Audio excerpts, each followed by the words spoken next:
Welcome to the Dadvocacy podcast. I'm Ryan. I am Tristan. And Season 2, episode 13. 13. Thank you for reminding me because it's been a couple weeks since we've had a new episode out. So. Dude, the stress has been real. Yeah, I needed the 2-week little hiatus, I think. It was good. It's like, I mean, when you're so busy with work and life and trying to do things, and like I wasn't feeling amazing, and I don't know if it's like there's been massive coronal mass ejections from the sun, right? Okay. Which are disrupting magnetic whateverisms right everywhere. So, and that's literally been true. And if it's magnetic and your blood is made of iron, guess what? And yeah, and iron, well, we're iron because we're all giant electrons anyway. So we're just bouncing back and forth. So I wasn't feeling great. I was feeling stressed. I was like, just things were hitting me. And I'm like, oh my gosh, you know, so taking the time off, we need that sometimes. Yeah. Parents need that. So I got to spend some more time with Owen, and that's good. That's always good. With Abby, and it was good to just kind of like mellow out. Like, not really. It's funny as I look at my week, you know, and it's like I try to be a creature of like schedule, and it's like, when do I have a night off? Exactly. And I don't. And so like being able to like kind of take 2 weeks, just have that one night a week, was good. It was needed. I ended up rearranging my back porch area a little bit. I'm doing a few things out there. So have you shaved? Just kidding. Yeah, basically. I'm the one throwing out the innuendo jokes there. Wanted to make sure it was pretty. I waxed. It was okay. Wanted to make sure it was pretty. So no, like you know, when it's 40 degrees and above, I can leave my TV out there. Okay. That's kind of the set standard for it or whatever. What happens when an LCD TV freezes? I don't know. I don't let it get that cold. That's why 40 degrees you bring it in. Yeah. That's all. I assume it gets bad. I've got a random crazy nose hair that's bugging the hell out of me. Dude, me too. I have that. And like Abby was like making fun of me. She's like, what's wrong? Because it looked like I kept picking my nose. And I'm like, I've got a nose hair that's like really long and it's tickling my mustache. Well, it's like for me, I keep everything's all trimmed up always, right? So eventually it'll grow back and like poke the other side. I'm like, damn it. And I'm like, did I get it? Or you know, I'll tell you what, like Brittany, who was on our show, right? She's now doing hair, right? Yeah, she does hair and stuff like that. I went and had like a mess up, like where I normally got my haircut. My normal guy moved that I talked about, so I had to go see somebody new. And now she's almost had to do my hair twice because it's been screwed up. So I'm like, all right, I guess I might have to go follow the usual. Yeah, well, it's because she doesn't want to do the fade. Like she's like, I don't do great fades. Oh, yeah. And so, but she did do, and I'm a believer in it now, and I'm gonna have it done again. She waxed my eyebrow. Like that's how it should be, dude. I freaking love it, dude. I was like, man, like, why have I not done this before? Every man should wax it. Actually, I usually pluck mine. I can feel I need a little work there. Because sometimes they grow in big and you're like, dude, what's wrong with this? I want to wax my nose. Yeah. Oh, it's going to hurt like crazy and it'll make my eyes water. Like it's watering now thinking about it. You want to do it on air? Brittany, bring it in. Let's do it on air. Let's do it on Bring the wax in. I'll do it on it. I'll do it on recording. Heck yeah. Speaking of, I introduced my kids to that, you know, the Biore nose strips that they did back in the day? Yeah, the ones that like pull out the blackheads. I bought some, and I was like, this is going to be great. Show my kids do it. It was entertaining, you know?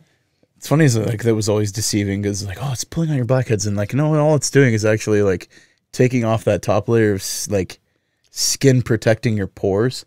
Dude, are you sure? And it was leaving them susceptible. Because, I mean, I saw the trees. There were some. You've never like pulled it off? No, I've done it before and looked, but like you can do the same thing with athletic tape. What? I have that. You can do it with athletic tape. I'm totally going to try it. That's fun. Just got to like lay it on, get it nice and warm, rub it. Totally, yeah. But no, so every man should always, they should either wax or pluck their eyebrows, and they should also buzz them down. Yeah, oh yeah, knock them down. You should put a number 1 on there or whatever, maybe 1 and a little bit more, and then buzz them so they're not super bushy and huge like an old man. And then if they grow up here, trim that crap or have your whoever take care of it for you. Yeah. You shape them, as it would say when I used to get my haircut at a place in Lewis, and it was like, shape them like Miss January. Well, like I've got one of those trimmers, and I actually literally I place the trimmer inside my like bone here, you know, and then I follow the line so it goes perfectly with my eyebrow or my eye shape, and I'm like, all right. I just take the number, the 5/8 or whatever. It's in between 1 and 2. Yep. Nice. Sometimes I mess my I probably do, but I went number 2 here like this morning, actually. I got a number 2 every morning. And number 2. Who does number 2 work for? It works for me. So in high school one time, though, I was with my buddy Alfonso in Portland, and I'd flown down to spend some time with him. Alfonso Ribeiro? No, that would have been cool, though. That would have been pretty cool. And, like, we totally we were trimming up my eyebrows. That was me trying to do the Carlton. Screwed it up, and we buzzed off my eyebrow. Dude, I've got that's so I raided his brother's wife's cabinet and drew him in the entire time. You looked surprised? No, it looked really. It was good because I went light because I'm an artist. And I was like, oh my gosh! But like, holy crap, dude! It was the dumbest thing because I mean, as a dude, you're like, I had my buddy like. I don't know what he lost a bet or something. He shaved an eyebrow. And so he went with like one eyebrow for like an entire week at church camp. And he like some girl tried to color it in for him. That's like even out. And she drew it up. So he looked surprised as like walking around. That's so freaking funny, dude. I love that. It's so ridiculous. So yeah. So TV's going to go out the back. I move things around so I can barbecue better. I'm excited, dude. I can't wait for the warm weather. Yeah, more of it actually. It's supposed to rain on Saturday, which I'm totally bummed about. But like this like sunshine. Oh, yeah, I needed it. I like started getting tan again. Nice. I look at that. I'm like all kind of golden. You are golden compared to me. Yeah, I'm more jaundicey. That's why. I mean, I really feel like I'm pasty. Yellow. Yeah. What's wrong with me? Like started wearing shorts again. I can tell. Yeah. No dad shorts. So you do wear your pockets. I don't wear cargo shorts. Every guy wears cargo shorts. I used to wear. I wore cargo shorts literally from like age 14 to probably like my early 20s. There's so many uses. There's so many pockets. There's a lot of pockets, and baggy and like they were so comfy. They get caught on everything. But you're right. That's where you put your CD player. Your Discman. That's where you stick it. That's my 20-second anti-skip. Mm-hmm. You can almost do anything with those. Man, there's people that just heard that and they're like, what are you talking about? That's where I put my mini disc player. Isn't that weird that people don't know what we're talking about when you say that? Yeah. I had a mini disc player. I thought I was you were rich, dude. I thought it was like a baller. I had that like my freshman, sophomore year of college. No, absolutely. That's like, I mean, that's baller. They look like little legitimately 3.5-inch floppies. Yeah. Like they're pretty cool, but they were super cool. No, they were handy. I mean, like you give your computer aids downloading all the music. Mm-hmm. Mm-hmm. Illegally downloading music. I went to the new Britney Spears album and I got porn instead on accident because it was the same title. And you're like, hold on, that's not what I was going for. Britney Spears. Yeah, it was. People just don't know that. They don't know how it is. Don't download Saving Private Ryan. I know you haven't seen it yet, but let's talk about what you know about Turning Red. Disney Plus. It's a Disney movie about a little girl who turns into a red panda when she gets too emotional. Because of that time of the month? Well, okay, so that's what I'm assuming. So she's like 13 or something like that, right? Yeah. She's getting attracted to boys. She wasn't really at the time, but you can tell she's getting attracted to boys and falling for that stuff. Her friends are into it. They're listening to like a BTS type group where it's a boy band, right? And they all want to see them. So from what I've understood, and I've seen everybody freaking out about it on social media, is that it excuses poor behavior. As that it's like okay to be a certain way because it's a certain time of the month, or because it's like you're allowed to be an individual and you can act a certain way. Whether or not that's true or not, I don't know. I haven't seen the movie. I also know that they say that it's like hypersexualized, which I don't necessarily subscribe to that type of thought until I see something first. Mm-hmm. So let's address it. Hypersexualized. She and her friends want to go see this group called something 4, and there's 5 guys, so I don't know why it's called 4. It's weird, right? But it is sung by BTS, that group, a boy band or whatever. I think I'm pretty sure the Korean pop. Yeah, K-pop I'm pretty sure guys. it is. Yeah. And it's set in Canada from what I can tell, Ontario, and she lives in like the Asian Chinatown type place, right? Her parents own they run a what's it called? Where's my brain? Every time. I'm just kidding. No, well, that would make sense though. No, they run a temple. Okay. Because their ancestors didn't worship but honor the red panda. Okay. Because it helped the mom fight off, or the great whatever fight Tanuki. off. Basically, yeah, fight off. So she turns into Tanuki Mario. Kind she of. gets Yeah. upset. Yeah. So anyway, fly around the screen. Every generation, the mothers, whatever, they have to do this thing to get the red panda to go away so they don't turn into giant red angry pandas when they get emotional. Whatever. I mean, that's a cultural somewhere, right? I would assume so. Sure enough, not for us, but whatever. Okay. And I thought, okay, that's neat. I understand that.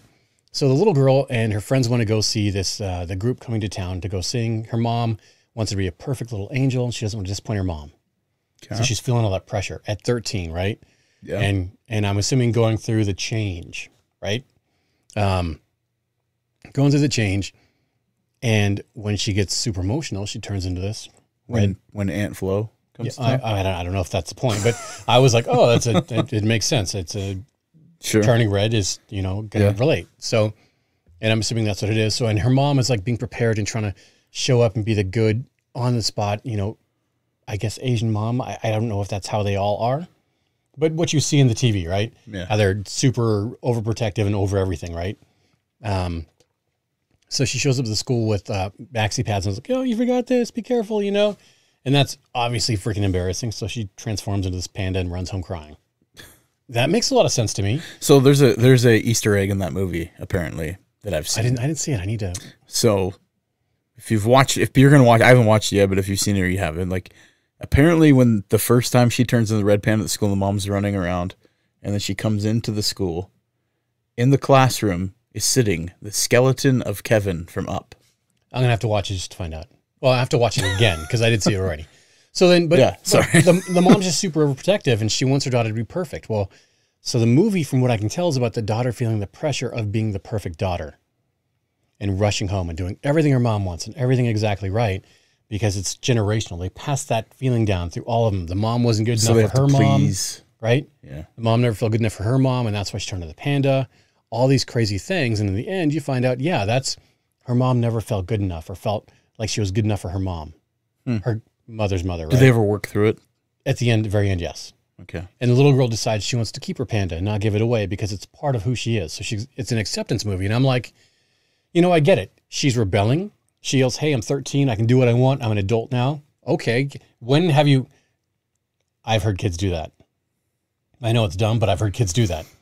Does that make it right in the movie? Well, it sounds like, I know a million kids that have done that. I know a million kids that got their first crush at 13 and were like, I'm going to draw little stick figures of us cuddling. It's me and him, right?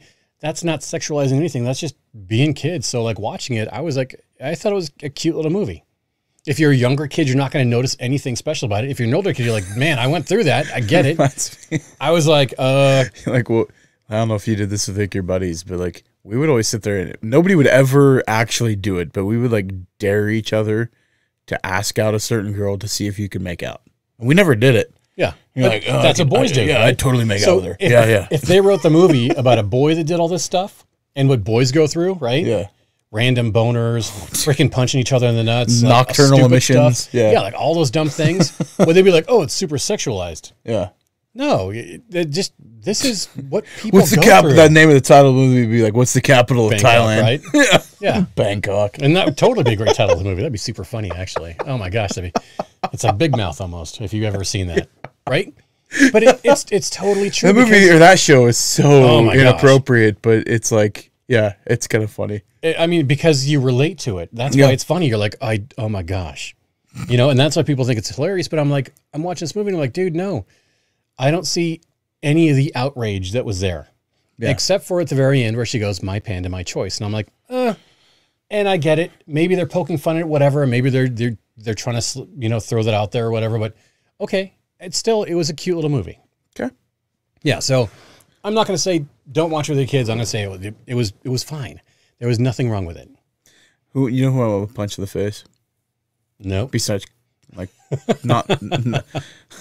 I don't know if it's a good way to start. The writer of the songs from Encanto. I'm done with him. I'm done with Encanto. You're done talking about Bruno? Things we don't talk about. Fight Club and Bruno. It is amazing how I was listening to XM and the Bruno song came on. Ugh. And I was like, ugh. When did that start? I never heard like the Little Mermaid soundtrack on the radio.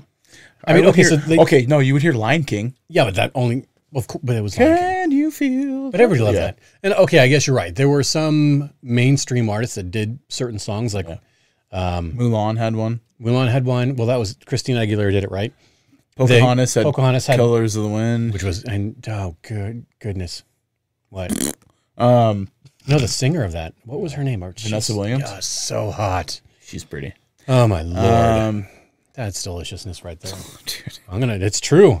She was my crush back in the day, dude. Like, Vanessa Williams. I'm trying to think of the other songs. Like, well, I mean, like, then there were songs that were already done, but then used by movies. Yeah. Well, all right. So, like Randy Newman, You Got a Friend in Me from Toy Story. Okay. Was that written for Toy Story? Yes, I believe so. Okay. Well, maybe. Are you sure? I can't. I don't. All right, Google machine, because I'm like, I got to look this one up. I wish I knew. I don't know, man, because I know everyone hears that song and we associate and with they that. associate it with Toy Story, but was it written for Toy Story? Maybe it's just an old. No, it was. Was Yeah, it was written in 1995. Okay, cool. There we go. Nice. So, I would assume that was like an old timey wimey. I thought it would have been older than that, but apparently it was written for Toy Story. So I learned something today. Hey, congratulations, fans. We learned we're wrong. Yeah, we're guys. So okay, The Adam Project with Ryan Reynolds. Okay. The premise is he's from the future. He comes back to the past to find his wife who was potentially killed. Right? Isn't that the plot for the movie Pi?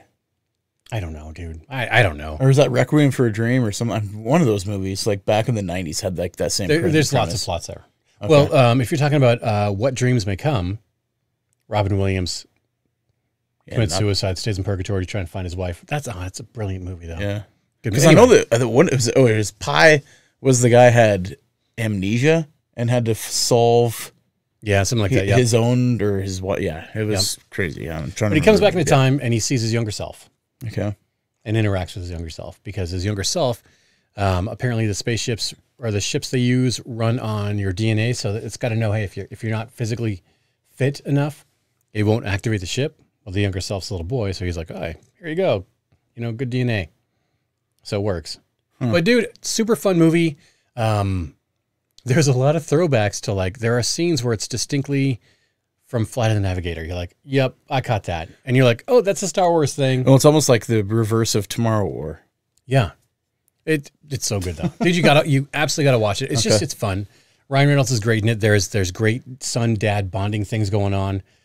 It's emotional the entire way. They need to make like all right, so they make like movies for ladies that like have all of their like favorite actresses in there, like they used to do it back in the 90s or Isn't whatever. that called the Hallmark Channel? Yeah, but not just that, but it was like, you'd have like Fried Green Tomatoes had like Kathy Bates and like a bunch of other people in it, right? That was a great movie though. And then, but then there was other ones I know that it had. Did you have a mirror?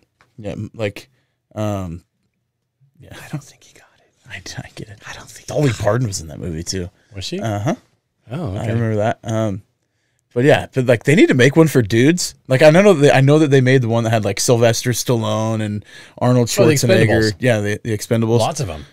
But they need to do one like for dudes that's like a kind of a comedy where it has like Ryan Reynolds, Chris Pratt, maybe Chris or Liam Hemsworth. Like they could make something with current actors. Yeah, with current actors. I think they could make something like really legit. They could have fun with that. Steve Carell could be like the. Well, we talked about it last time. Yeah, we did. Yeah, I'm still stuck on this thought. Like, I'm like, this could be a movie. By the way, I'm going to win $10,000. Oh, are you? Yeah, that sounds awesome. I submitted a video to America's Funniest Home Videos. Awesome. So we'll see if anything happens. I haven't gotten an email back from them, but I know that I guarantee you, is that still on TV? It is. Yeah, really? my son, like Owen, loves watching that show, 7:00 every Sunday night on ABC. At least here locally. I don't have TV because I just turn on whatever. But if you're a Doctor Who fan, are you? Probably not. No. Okay. That note's here ever since you mentioned it. It's like, I'm sorry. So I am, and while I'm working, I've got my Samsung TV in the office, and it has TV Plus. Do you know what that is? Yep, I have it on my TV in my living room. Channel like 1481 or something is the all Doctor Who channel, and it's literally classic Doctor Who. Yeah. It's old school, and I'm like, click. They used to have one that had A-Team, and now it's gone, and I was like crushed because I love the A-Team. I think I have all of those episodes. Oh man, I was so mad when they got rid of that channel. But they have one now that's like there's this dog rescue show called Lucky Dog, and Owen loves watching it because we rescued a dog. Yeah, but he's already watched all of them, and then it's the same ones that are repeating over and over in this like death loop. Oh, it's annoying. That's so funny, dude. That's crazy. Kids are fun like that. But some of those channels are like actually kind of funny. Like I saw when there's like a Baywatch channel. All bikinis all the time. It's just, yeah, nothing but David Hasselhoff in a Speedo, and then Yasmin Blythe and back when Pamela she was Anderson, super hot. and Pamela Anderson. Have you seen Yasmin now? I have not. When you get a chance. Is it gonna like crush my childhood? Absolutely. Aww. Like to the extreme. Vanilla rocked that mic. And he always had like the black cop in Baywatch that always wore like the shorty shorts. Yep. He was like super jacked. He had better thighs. Yeah. Better Dude, thighs. he had like jacked legs.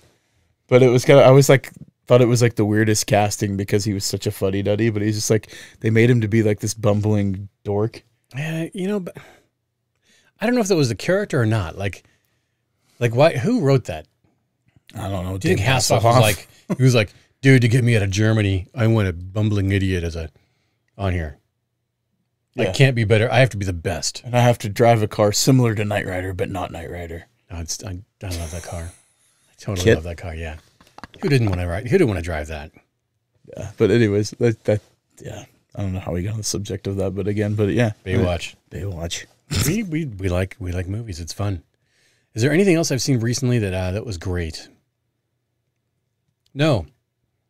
But the Adam Project was phenomenal, dude. It was I had like a weird, like emotional, I don't know what it was a couple weeks ago. And I was like, I'm watching, I'm like, oh my gosh, I'm going to cry. I don't know. Maybe it's just who I am. Verklempt. Something. I was like, what is wrong with me? I've had that happen, like watching certain movies, like, I don't know, usually when it involves like kids, like a dad and a kid, I get all like emotional. Oh, yeah. I have to turn into a sap now. Dude, it's weird because like, since I have one of each, or I have two of one and one of the other, every movie. Yeah. Because there's always like father-daughter moments or father-son moment. And I'm like, oh my gosh, it's my boys or my daughter. Did we talk about 3 Men and a Baby on the show? I don't remember. Because I was like going through thinking about the premise of 3 Men and a Baby and how jacked up that is. I haven't watched it in forever, dude. Like, why they are all involved is because they had all had something to do with the mom and they couldn't figure out like who was the actual dad. Is that it? That's what it was, that right? really the premise? I'm almost certain that was the premise. It's been forever. It's been a long time. Yeah, I'm pretty sure that was the premise. Unless that was Look Who's Talking, but I don't know. Well, no, Look Who's Talking was the single baby. That's right. They could talk. And, yeah, lunch. Some of those movies sucked so bad. But they were so good. Alf. Are you thinking what I'm thinking? Did you like Alf? Oh, I freaking loved Alf. How do you not love Alf? It's like... Alf was way better than Harry and the Hendersons. Only because there was more movies. I mean, Harry had a movie, right? Yeah. And then Alf had seasons. Alf was legit. Alf he was your... From Melmac. From Melmac, comedic, cat-loving. Did he eat the cat? He tried. He never ate the cat. Yeah, that's right. But, I mean, so, very last episode, the family gives themselves up to the FBI or whatever so Alf can get away. Very noble of them. That's love, man. First they hated Alf. He was annoying, and then they loved him, and he... Dude, it's not often you get puppets on mainstream TV. On night TV also. Yeah, prime time. Yeah, I mean, sitcom. like... It was magic when we were growing up. I'm just going to put that out there. Absolutely. Different times, different things. Would that fly nowadays? I don't know. Do kids nowadays watch Fraggle Rock? Would they enjoy Fraggle Rock? I mean, think about American Dad was kind of Alf. Well, I mean, yeah, but that's a highly sexualized alien. That's true. Highly sexualized alien, yeah. I mean, and then some. Holy goodness. Some of the episodes, dude. They're pretty bad. I was watching a clip and I actually saw Mike Judge on a night, like a late night TV show. Okay. And he revealed how he came up with the voice of Boomhauer. I don't know if I've laughed that hard because like we just watching him do it. And he said it was like some redneck sent him an email about Beavis and Butthead and how they were like, he kept complaining about it. He's calling Beavis and Butthole. That's amazing. And he was just like, well, and the guy like called and left a message or something. He's like, and that's what it sounded like? Do that. And so that's how he came up with the voice for Boomhauer. That's amazing. I thought he was from like Louisiana or whatever, you know, like that's what I associate. Apparently, but yeah, it was based off of a redneck that was complaining about Beavis and Butthead. It's freaking fantastic. That is freaking fantastic, dude. I love like I love voice actors. Like I don't know what, but like they can do like Mike Judge or it's amazing Hank how much talent they Azaria. have. Hank Azaria is crazy. Yeah. Because if you don't know who Hank Azaria is, like he's the voice of a whole bunch of Simpsons characters, like Chief Wiggum, Mo, the bartender, Duff Man. Yep. But also he was in Along Came Polly, right? I didn't know. Okay. Or no, which is the one where they had to go to like Mexico? He went to Mexico and he was like the surf instructor, but he was like super buff. But I'm trying to remember. And like I don't know if it was. I don't think it was Along Came Polly, but no, it was the one with Jason Bateman, or not Jason Bateman. Anyways, I'm totally butchering this, and I'll shut up now because I'm. Do you remember that show with Jason Bateman where like they went like through the wormholes? Huh. I'm pretty sure it was Jason Bateman. Because Jason Bateman was also in what was the revival? Jason show Bateman has a brother, right? I think so. And they've done movies together. I believe so. They only play douches now, basically, is what they. Yeah. He was in Arrested Development, which actually was underrated. When he was young, dude. When he was young, he did a show where he traveled through wormholes to alternate dimensions to try and get back home. Leaper. Well, basically, same premise. Okay. But yeah, Interesting. I always forget the name of what the show is. We'll have to look it up. We'll probably like somebody's yelling at us right now. You idiots! It's this. Oh, I totally know what they are. Absolutely. What the hell's wrong with you guys? It's like the 90s. Everything was good in TV. So Patriot update. The beard butter. New scents out. Our favorite soap is now a beard butter. Hose dragger. Dude, hose dragger is so good. Now you can like put that on your face and rub it in all day long. I mean, it's got a great smell to it, so I mean that absolutely makes sense. Yeah, be silky smooth. I use it like everywhere. You can use the beard stuff on your skin too, and it makes it super soft. Like I mean, dude. So I'm trying Pit Liquor. Pit Liquor. Yeah, it's like a spray-on deodorant-y thing that's not deodorant, I guess. Huh. Low chemical. Yeah, I mean, literally, it's like alcohol and whatever the hell the scent is. Huh. I think is what it is. Does it work? I don't know. I haven't got it. I'm supposed to be here today, and I've waited all day long. I feel like I would sweat right through that at the gym and be like, well, I mean, oh, my deodorant smells like BO and whatever this is supposed to be. Yeah, maybe. I'm going to try and find out. I really want to know because, I mean, like, obviously, aluminum's bad for your pores. Yeah. Clog it up. So you don't want an actual antiperspirant. You need to be able to sweat. Yeah. I've stopped using antiperspirants. Dude, I sweat less without it. Yeah. I've realized that, too. Yeah, because your body's like, oh, hey, I can cool off. But something that covers the rest is all good. So I think the alcohol actually kills the bacteria that causes the smells, which is what leaves everything else. But see, like, the thing is, I've always tried using, like, supernatural deodorants before. Oh, they smell good with, like, great intentions. Like, initially you put it on, it's like, oh, it smells so good. And then within, like, an hour or two, it's, like, starting to get a little ripe. Like it's not lingering. Like, it's not lasting long enough. I feel like if you're using supernatural deodorant, you need, like, the Castiel or something. Or the Dean or the Sam. Throw a little.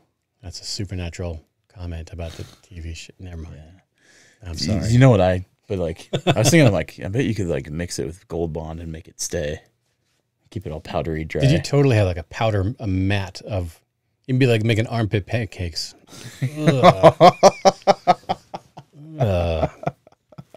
You want a loaf? It's true. It's like, here. Gross. Like, take your shirt off and I don't know. I mean, it's totally possible you could try Gold Bonding it. I don't see why that wouldn't work. The Gold Bond in the green canister. That's the biz. I'm always about that original. The summer breeze. You're like an Irish Spring. It's because it's got a little bit of menthol in it, so it's just a nice gentle. Yeah.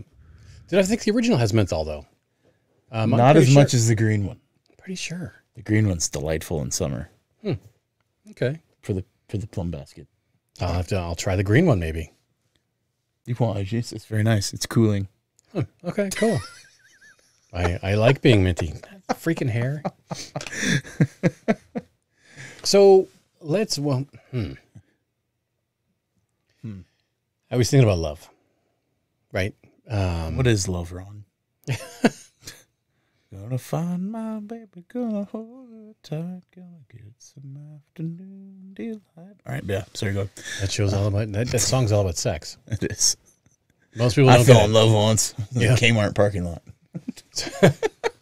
I don't know if that's really love. No, I was thinking about love, and just lost the right ear. Did you? Yeah. What'd you do to yourself? I don't know. Like the headphone. There, now it's back. Weird. Mystical. There's like a ghost in the headset. I bet you there's a little cord kink somewhere, maybe. Kinky cord. Part of your afternoon delight. Stop tying people up in the Maybe I made basement. myself tone deaf. See, there it goes again. Nice. That's weird. Check your cord back there. It's just dangling. We're good. Yeah, Dangling. good. I'm gonna touch them all. No, we're good. Okay. Oh, it's the connector. That's what I thought. It should be taped together, bro. It is. It was just like rolled up. Okay. So thinking about love, and a lot of people are very distraught after breakup, and that makes sense, right? And the question that I was asking myself, or asking of the thought process, is: do you really love them, or are you in love with the idea of loving them or being loved? I think it starts with your understanding of what love is, and we had that episode not too long ago, obviously. Well, but I mean, you got to think about regular people, right? Yeah. And not, I mean, we have very interesting, but I mean, all these people that complain and are upset are like, man, you know what? Now they broke up, and now they're very upset about this stuff, and you see them move on really fast, right?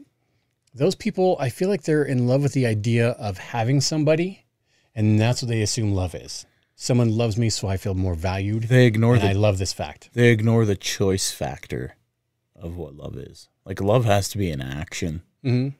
And, like, everybody inevitably at some point thinks they love somebody, and, like, the relationship ends. Like, if you've dated at all, more than, like, outside of marrying your high school sweetheart. Okay. But there could be a relation, like, even with family members or something like that. I don't know, like, people... But, like, there's that level of disappointment in it, and then you start to, like, dig the hole and dwell in it. Yeah, no, okay, I can see that. Absolutely.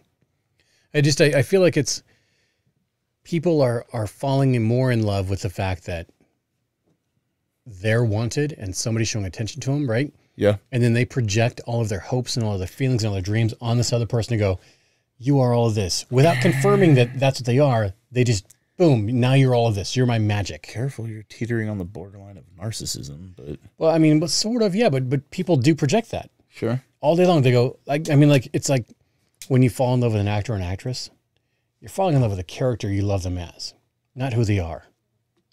So you're projecting that character traits onto them. That's characters, not their character traits, but you know what I'm saying? Yeah. The character they play that you love onto them going, that's who they are. I love them now. When you don't know who they are. Much like we do when we meet people. We go, oh, you're beautiful. You've got all these things. And all of a sudden you go, you're hitting all my check boxes. I'm going to put the rest of my attributes on you without knowing for sure. You know, What do you think? Yeah, and I think this goes back to, I don't know if you remember the conversation we had with Keith, to where he had the 2-year rule. Yep. I think that there's validity in that too. But I was like thinking more about it the other night, and actually, it's like, I agree with the premise of it because I understand like the depth to get to know the other person and to see the faults, but also you have to give room for growth. Absolutely, yeah. And so if you wait for every box to be checked in that one person to finally, you know that they finally have shown up, have you wasted time in that process too? I feel like so if you're waiting for the check for the boxes, right? Yeah. What we should be doing is we shouldn't be going, are you checking every box? We should be going, are the red flags flying? Yeah. You should have a list of no-goes. Yeah. Are you hitting these Your no-goes? absolutes, Yes or yeah, no? yeah, Right? if you're non-negotiables. And so if they hit one of those, hey, I'm out, right? Yeah. If they don't hit those, then yeah, you can totally wait and see them grow and do that. That makes more sense because you're building a relationship. Yeah. Growth happens through time. It's not instant. So you're not wasting time, right? I also think... unless you're ignoring the red flags. Yeah, and you look at if the eventual goal is marriage in a relationship. Let's hope it is anyway. Yeah, and you would hope so, right? I mean, if you're going to be dating somebody long term, there has to be a goal in mind. My goal is a harem. No? No. I have a hard enough time with one female to let alone involve myself with multiples. I don't share well, so I understand. That's my bad. I'm sorry. No, you're fine. But at the same time, thinking it's almost like you're I'm trying to think of like a right analogy, because like a paint your own adventure book or pick your own adventure book, choose your own adventure, whatever. Like you know that there's an ending at some point in the book, but how you get there kind of goes differently. So if you have to wait to completely and totally know that person, are you really loving them? Because you're not giving them room to be. So here's the like, thing. I mean, so you're still together, yes, right? yeah. You're showing affection. You are loving them, yes. The end goal is marriage, right? If after a year and a half, you find out now they're finally being real with who they are, and your red flags start going, that's an issue, right? What if you've been married and had that happen though, but you still did the 2-year rule? See, well, that's the hard part. And this is the hardest part about the whole thing. There is no exact time frame. You can't do that. Yeah, I think you have to look beyond or look through it. I think also too is there is something that we're ignoring in that process. One, the communication level. Yep. You have to be, if you can communicate well, I don't think the 2-year rule is necessary. I agree. Because I think if you communicate well, you can move forward. Well, if you're communicating well, then you're being real enough with each other. And when you have the hiccups show up, it's like, hey, we're going to have a board meeting. We're going to sit down. We're going to talk about this.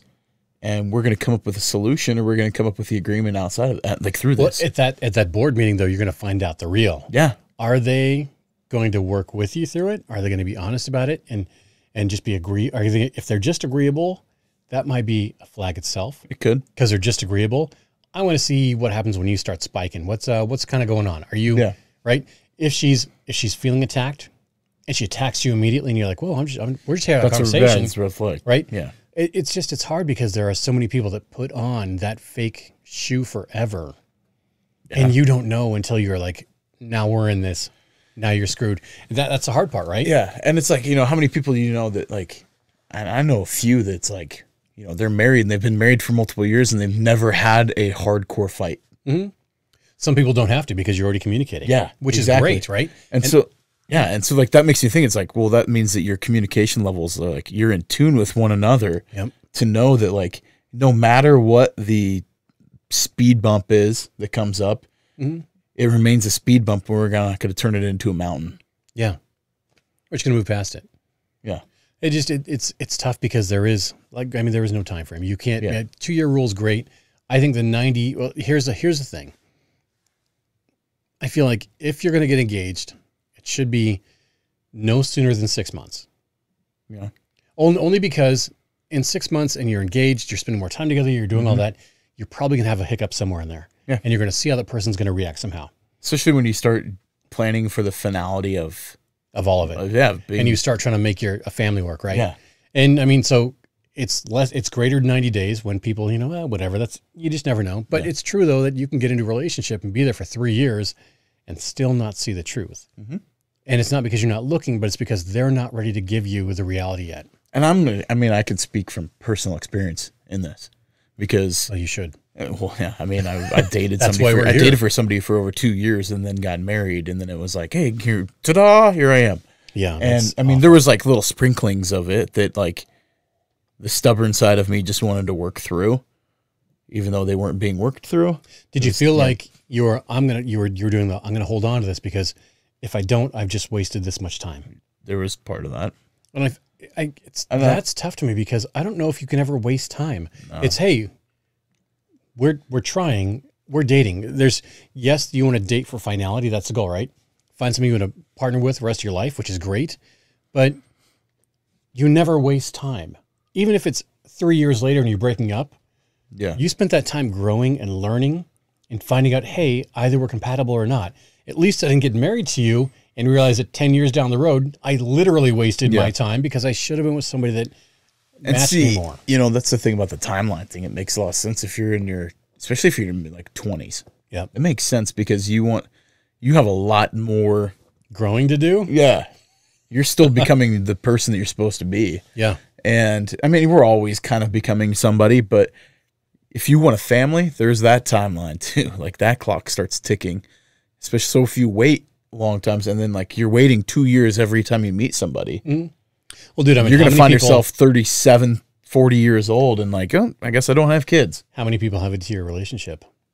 What's that? How many people actually have a 2-year relationship? A few. I think you and I have seen Facebook posts of less than a year. Yeah. I mean, I like personally too. Like, and I talked to Abby about this last night. It was like, I've had very few girlfriends because all of my relationships have been about 2 years long. Mm-hmm. So it was like, but if I had one, man, what are you doing wrong? I'm playing. But no, like seriously, it was like I would date for 2 years and then I'd be single for 3. Date for 2 years, I'd be single for almost like 3. I was married for 3 years and single for a while, almost 5. Yeah. And that's okay because you grew and you learned, right? 4. But the nice part is that now that you're with Abby, you've got this relationship and you're communicating, you're talking, and you waited for somebody that would actually communicate with you the way you need to be heard. And it understands and that there's like the grace of when you go through tough things and there's other things going on outside of work and being dad going on right now. Yeah. And there's an immense amount of like room for that to be there, but it's not going to be the only thing that's there. And that makes sense. And so like when you're going through tough things and if it's, you know, custody or whatever, like as a single parent and you start dating somebody and, you know, Abby's a great woman and very stable and she understands, you know, she doesn't have the baggage of the previous relationship. Like she was not divorced. She doesn't have any kids, anything like that. So it's like, okay, it looks like I start putting pressure on myself because I'm the one that has that stuff. Mm-hmm. And so then I start second my, I'm like, why is she sticking around? And then like you have the conversations where you get to start communicating and it's like, you know, and then I find out like I'm who she's been looking for. And I'm like, me? Like, but then I'm not special. What the hell? And that's what you're feeling. Yeah, too, you're right? feeling like, yeah, because maybe you went through a Mm-hmm. long span where you were told things like that. Yeah. And then you're like, no, but I did the work to heal. I did the work to be comfortable in who I am and in my own skin. Mm-hmm. And I mentioned it in like the episode, I don't know if it was with Shane or the one after that, but like if something happened between the two of us and we broke up, it would suck, but I would be okay. Yeah. And that's where like, so what is like truly love in the relationship? And we were kind of talking about that. And like, if you're so in love with the idea of being with somebody, you're not going to be able to break up with somebody and be okay. You have to be in love with yourself regularly. But no, I understand what you mean by be in love with yourself because it's not in the conceited sense, right? You have to care for yourself. Well, if you don't love yourself first, you're not going to love anybody else. Yeah. That's how that works. Well, what is love? It's protection and it's provision, right? Yeah, but baby, don't hurt me. Don't hurt me no more. Exactly. that's what really matters. It's Chris Kattan standing with a boombox over his head. Ah, so good. Gosh, I need to watch that. The music's great. Anyway, but I mean, but that's it's true though, and it really is. So I think one of the bigger things is that too many people are living in the past. Yeah, they're holding on to a bad relationship. What happened to them, and they're just not moving forward. I mean, that's really what it is, right? So if you're still holding on to things that were weight around your neck then and expecting to move forward now, you're not going to go forward very fast if you're still holding on to the things of your past. Absolutely. Yeah. Yeah. And so, and like a lot of people, since they got value from that relationship, even though it was painful, they're still holding on to that pain because it's an easy way to retain that relationship. What about and their value? And I'll throw the caveat in there. It's not easy, but but what about those that find their validation through being hurt in relationship? Because those people exist too. I can't even fathom feeling that way. Like I need people to know that I'm still hurt from my past relationship. I need people to know that I've been hurt. Like you need to continue to feel sorry for me. Yeah. And I don't know if this is ever going to go away. Like that's sick. Dude, man, that sucks. That sucks big time. Oh my gosh. You just what do you say? That's a tough dude. That's awful. And that's what comes into mind and like how to handle those people. And I don't know, like I'm not a licensed mental health professional or anything of that nature, but from the friend standpoint, tough love. I mean, like I would be like, you have to give that. Dude, like get out of your own head. Put your you-know-what together, like sack up and like get over, like move on, dude. It happened. Can't put the toothpaste back in the tube. Get out of it. Go forward. Well, yeah, I mean, you have to, because you have to stop living in what happened. I mean, this goes for any kind of trauma, though. Like, really, if you think about it, right? So, in order for us to forgive someone, you have to let it go. You can't hold on to it and stew in it. It's a monster, and you can't keep feeding it. Yeah, exactly. And the more you think about it, the more you talk about it, the more you openly discuss it, you don't heal. Like, think about your relationship, right? Yeah. Your past one. We had one episode on it. Mm-hmm. And we let it go. And every once in a while, we'll go, oh, yeah, we understand. We identify because we've gone through whatever situation, but we're not dwelling in that. And that's we keep moving forward. That's how you forgive. That's how you let it go, right? You know, forgiveness, I've used like this analogy, like for the idea of like what sin is. And to where like if you're on the path towards something and you trip over like a root that's exposed in like a trail or whatever, and you're like, oh, that tripped me up. Oh, I guess I'm that. I'm going to go ahead and set up camp right here. And I'm going to keep never getting up again. Never going to give up that, like that thing hurt me so freaking bad.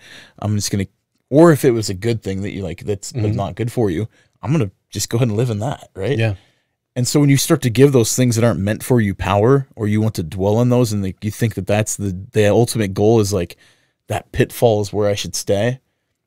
You're not going to grow from that. You're not going to move on. You're not going to, no, not at all. And you're not. And the thing is, like, if you're looking for somebody else to find you and the right person to find you, if you're still searching for ways to give that energy, you're not going to find that new person. Not at all. What you will find, though, is somebody that's similar to that situation every single time. You'll find another codependent person. You'll find another narcissist. You'll find another whatever it is, whatever, because you're not looking forward for something different. And even though you know the red flags, you're going to ignore them because you're still dwelling in that original piece. Man, that was deep. Whew. That was really good, though. That was really good. But high five. Yeah, get that. I mean, that actually was really good. But no, so trauma isn't what defines you. Trauma, it doesn't make you who you are, no matter what it is, right? Yeah. Unless it's like, you know, you got burned in your face and stuff, and now you're like, but even then, like, didn't it tell you? It gives you a story, right? Yeah, and that's all it is. Oh, like, we've got so many pages in our story. And what's the cool thing about scar tissue? It heals. That, but what else is it? Like, are you going to be more likely to rip your scar open or the skin next to it? Oh, yeah. It's stronger. It's stronger. It's a lot stronger. So, like, when you get those scars, like, when you heal properly, you're stronger. Mm-hmm. And that's, like, the thing that, you know, Abby said about me that I appreciate, that, like, your resolve becomes more fortified when you do it the right way. When you put in the time, you put in the hard work to grow through something. You don't grow with it. You grow through it. You go through it. Yeah. And you become stronger on the other end. Well, and that's, we talk about growth, and growth is always on the other side of pain. Yeah, absolutely. Always. The things that hurt and struck. Ben Franklin said that. Yep. And you can use it as an excuse to stay in that, or you can use it as an excuse to get better. You can get better, however you want to say it. Like, I can throw analogies out there all day long, or whatever, sayings, isms. But, like, yeah, it sucks. Don't dwell in it. Like, don't get stuck there and let trauma be what defines you. Trauma happened to you. It's not you. It's what happened to you. Yeah. Well, I mean, you ask yourself, you know, am I the sum of the parts of me, or am I me because of who I choose to be? Yeah. Now, I mean, it's a tough question, right? But if you choose to dwell in the past, then obviously you're choosing to be that and be held captive by the person who wronged you, right? Or you... I mean, that sounds like lyrics from a Dispatch song. It really does, dude. I'm like, good Lord. No, I mean, it's just that if you want to get past it, if you want to move forward, you have to keep those feet moving and keep walking and keep going and stop looking back. Don't be Lot's wife. Yeah. Turn into pillar salt. A weird way to reference that. But yeah, I mean, totally. Don't turn back and look back, because there's nothing good for you back there. Yeah. Just more pain, which is what caused her to turn to that pillar of salt. Yeah. Hey, don't do it because it's not worth it. Stop looking back. Go, you know what? Today I'm going to grow. Tomorrow I'm going to grow. We live in the present, so there's no reason to dwell back there. I feel like a Kung Fu Panda thing has got to come out. I was going to say, like, today is a gift. That's why it's called the present. But no, like, yeah. But you're so right, though. I think when you look back at things, you can't look back at a fondness. Like, you can look back at it one day, and not out of fondness, but out of like, holy, it's like the mountaintop thing of like where you look down the trail that took you all the way up to where you are. Look what I learned. And it's like, look at the, like all of the things that I've learned and all the things I've carried. It's gotten me to where I am now. And what I've made it through. Look at the struggle I had and look at who I am now. I'm on the top. Yeah.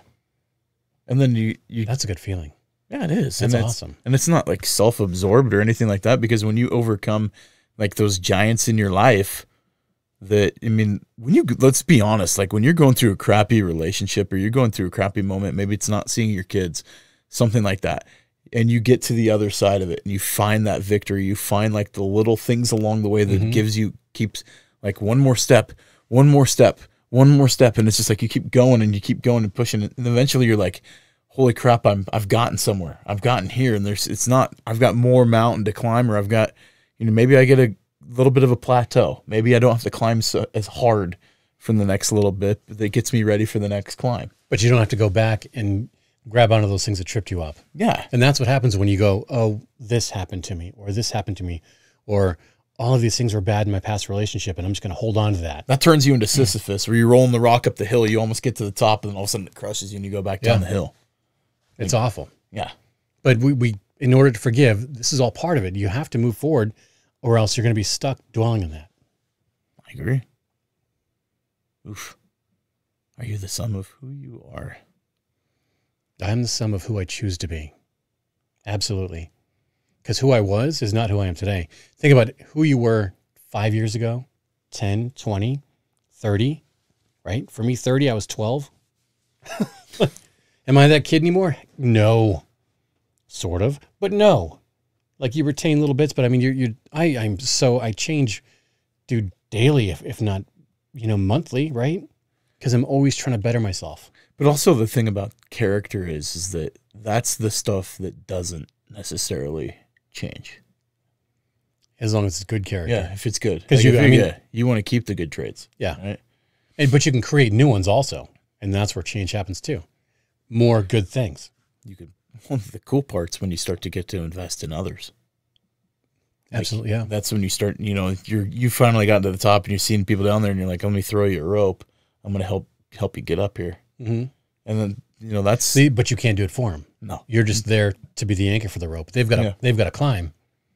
I think a lot of people don't get that. You can't be on top and reach down to help somebody that's too low, or else they're going to drag you down with you. It's like rescue. It's like rescuing somebody when they're drowning. They're going to, if they freak out, they're going to drown you too. Yep. There's a lot of that in there. And like, let's go like into the forgiveness side of it again, because we didn't really get to break it down too much when we were talking with Shane, because I was like, he's like, I don't know how you forgive. And I'm like, you know, some people just say you just do. And I'm like, to me, I'm like, do I really forgive then? And it's like, no, the forgiveness is the part where you're not giving it the power anymore. Like It's you're the not letting go. You're letting the offense be where it was. The offense happened. You acknowledge it. Yeah, I was offended. I'm going to choose today to operate outside of that offense. And that's it. That's forgiveness. And you stop going back to the offense. Yeah. And sometimes, I mean, like I said, we can talk with other people about traumas because, yes, we've been there. We can go, yes, we understand. We get it. We understand it, but we've moved past it. So you can, is it empathy? Empathize or sympathize? I think it's sympathize. Which one is the one? Empathy, you would be viewing it as like you would be feeling that for somebody. Or with them. And sympathizing is understanding, right? I understand that happened. Yeah. I didn't experience it or whatever. I don't know. Whatever it is, you guys know what we're talking about. I hope at least somebody does. Sympathy would be like more like feeling sorry that you're going through it. Yeah. But we've been there, but we just don't dwell in it. Empathizing, yeah. Yeah, okay. Yeah. So we've been there, but we don't dwell in that. And that's why we're moving forward more. So, hey, we can hear your stories. We can go, yep, we totally understand. We're on the other side of that. And saying, man, you're going to be here, and you will, but you have to let it go. You have to stop visiting that past. And you may get to the top of the mountain and you find yourself back in another valley again. Dude, it'd be like a porn addiction, right? This might be actually valid.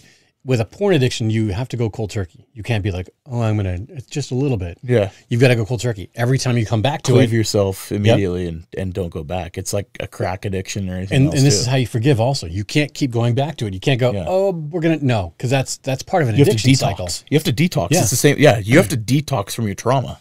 So I was talking to a guy, and I told you about this, a business owner, and he was like, look, yes, I'm going to divorce. Yes, all this. I promised myself I wouldn't talk to anybody about it for 2 years. And it wasn't because he was ashamed of it. It wasn't because of any of that. It was because he didn't want to give it power over him. It's powerful. And that's what happens is that when you keep coming back to it and keep talking about it, you keep giving power to it. But if you come back to it with understanding for somebody else, it's not coming back to it. It's going, I understand. Here's my take. Insight. This is what I've been through. Mm-hmm. You can get through it too. Yeah. But when you make it a topic that's constant, that's when you start going, okay, even if you're dating somebody else, even if you're madly in love with somebody else, you keep revisiting this, it's going to stop that relationship from moving forward where it needs to be because you're coming back to it. You know, how many times have you had a friend or been into like, say, a gathering or whatever, and somebody asks, and you know that somebody's going through a tough time, but they come up and ask them, hey man, how you doing? Oh man, it's been really rough. I mean, my ex, blah, blah, blah. And they just like vomit on somebody. And it's like, that's exactly the point to where like, you're still hurt. Like you're still trauma. Like you are still in the ER. Yeah. You still have that open gaping wound. You haven't packed it. You haven't thrown stitches on it or anything like that. It's just still bleeding out. We got to do something about it. So I've never been fired from a job, right? I've quit, but never been fired.